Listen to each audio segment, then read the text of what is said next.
बिहार में लोकसभा चुनाव में फिलहाल वैसे तो आपको बता दें कि अभी 1 साल का समय बाकी है, लेकिन अभी से ही तैयारियां शुरू कर दी है। तेजस्वी यादव एक तरफ से चाणक्य नीति को अपनाकर भाजपा को हराना चाहती है, उधर भाजपा की तरफ से अमित शाह बिहार के अंदर चाणक्य नीति से महागठबंधन को हराना चाहती है।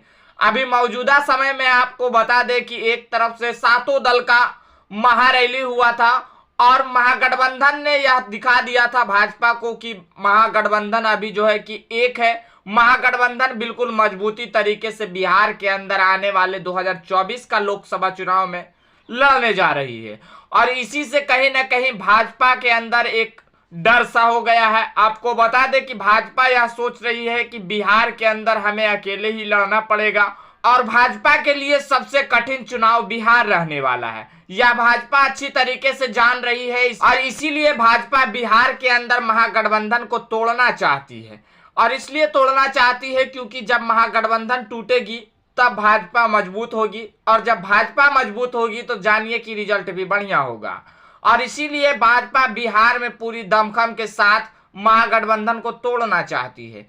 और आपको बता दें कि बिहार के अंदर आने वाले लोकसभा के चुनाव में भाजपा अकेले ही चुनावी मैदान में नहीं उतरेगी। भाजपा यह सोच रही है कि बिहार के अंदर कहीं ना कहीं और कुछ दलों को जोड़कर हम भी एक बड़ा दल बनाएं। भाजपा यह सोच रही है कि बिहार के अंदर हम भी एक बड़ा गठबंधन बनाएंगे और गठबंधन जाहिर सी बात है आपको कुछ देखने को भी मिल रहा होगा। बिहार के अंदर चिराग पासवान की पार्टी का भी जो बोलबाला चल रहा है, आपको बता दें कि कहीं ना कहीं चिराग पासवान की पार्टी बिहार के अंदर अपना दबदबा बनाना चाहती है और वो देखने को भी मिल रहा है। और उसके बाद आपको बता दें कि मुकेश सहनी की पार्टी वीआईपी भी, जिसे अभी वाई कैटेगरी की सुरक्षा दी गई थी और हो सकता है कि भाजपा के समर्थन कर दे। मुकेश सहनी के बाद आपको बता दें कि अभी जो जदयू से अलग हुए उपेंद्र कुशवाहा, यह जाहिर सी बात है, यह बात सबको जानते हैं कि उपेंद्र कुशवाहा की पार्टी आने वाले समय में भाजपा के साथ गठबंधन करके ही चुनाव लड़ेंगे।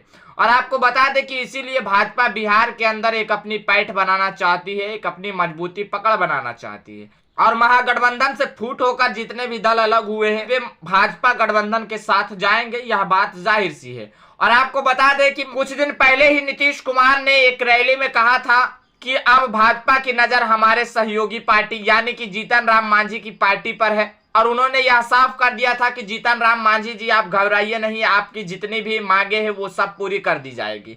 यह बात साफ है कि नीतीश कुमार की पार्टी भी यह जान रही है, बिहार में महागठबंधन भी जान रही है, अगर हमसे कुछ और दल टूट जाते हैं तो जाहिर सी बात है कि भाजपा और महागठबंधन का मुकाबला 2024 में टक्कर की होने वाली है।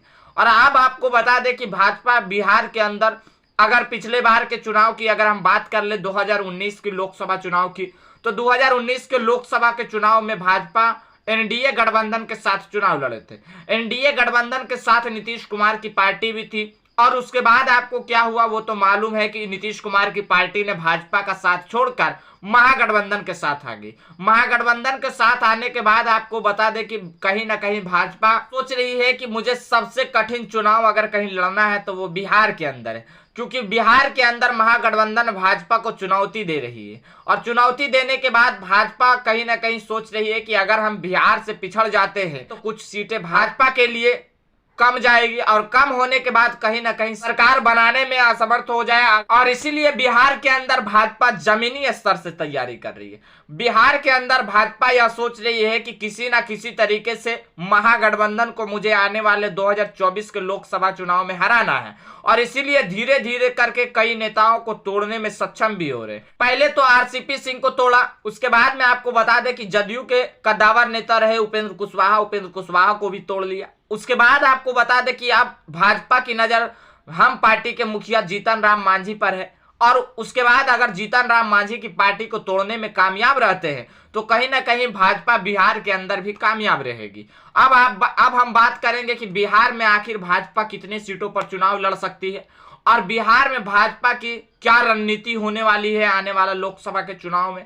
आपको बता दें कि बिहार के अंदर भाजपा पिछले बार की अगर हम बात कर ले तो पिछले बार के चुनाव में भाजपा ने 17 सीटों पर चुनाव लड़ा था और 17 के 17 जीत भी ली थी। उसके बाद आपको बता दें कि उसके गठबंधन में चिराग पासवान की पार्टी लोजपा जो थी, लोजपा ने बिहार के अंदर 6 सीटों पर चुनाव लड़ा था और 6 के 6 सीट 100% सीटें उसके खाते में गए, यानी कि 6 सीट पर चिराग पासवान की पार्टी को जीत मिला था।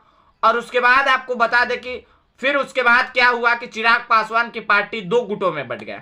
2 गुटों में बंटने के बाद चिराग पासवान की पार्टी कहीं टूट गई। अब टूटने के बाद अब फिर ये हो सकता है कि बिहार के अंदर चिराग पासवान की पार्टी भाजपा से गठबंधन करेंगे, उसके बाद में उपेंद्र कुशवाहा की पार्टी भाजपा से गठबंधन करेंगे। उसके बाद आपको बता दें कि वीआईपी के मुखिया मुकेश सहनी की पार्टी वो भी हो सकता है कि भाजपा के साथ जाएंगे। अब हम बात करेंगे कि भाजपा कितने सीटों पर बिहार के अंदर चुनाव लड़ सकती है। पिछले बार तो आपको बताए हैं कि 17 सीटों पर चुनाव लड़ी थी, लेकिन इस बार भाजपा सोचेगी कि हम कुछ और सीटों पर बढ़कर चुनाव लड़ेंगे और नतीजे को देखेगी कि किस तरीके से हमारे लिए नतीजे आ रहे हैं। आपको बता दें कि बिहार के अंदर भाजपा 25 से 23 सीटों पर चुनाव लड़ेगी और यह आजमाएगी कि बिहार के अंदर मुझे कितना पकड़ मिला है, बिहार के अंदर हम कितने सीटों पर जीत सकते हैं। 25 से 23 सीटों पर चुनाव लड़ेंगी और बाकी 15 से 18 सीटें अपने सहयोगी पार्टियों के लिए छोड़ देगी, यानी कि उसके साथ जो भी पार्टी जाना चाहेंगे। और भाजपा यह भी दिखाएगी कि हम आपको ज्यादा सीटें देंगे, आप हमारे साथ आइए, हम आपको ज्यादा सीटों पर चुनाव लड़ाएंगे, आप मेरे साथ आइए। और इसलिए भाजपा चाहेगी कि हम कम से कम सीटों पर चुनाव लड़े ताकि अपने सहयोगी को ज्यादा से ज्यादा सीटें दे सके। तो दोस्तों देखना ये होगा कि आने वाला लोकसभा के चुनाव में क्या कुछ होने वाला है, किस तरीके से भाजपा बिहार के अंदर चुनाव लड़ती है और 2024 में किसकी सरकार बनती है, किसकी बिगड़ती है। आज के लिए इतना ही दोस्तों। अगर इस वीडियो को फेसबुक पेज पर देख रहे हैं तो वीडियो को ज्यादा से ज्यादा शेयर कर दीजिएगा। अगर इस वीडियो को यूट्यूब चैनल पर देख रहे हैं तो हमारे चैनल को सब्सक्राइब कर लीजिएगा और बेल आइकन को दबाना ना भूलिएगा। कमेंट में अपनी प्रतिक्रिया जरूर दें। मिलते हैं अगली वीडियो में, तब तक के लिए जय हिंद, जय भारत।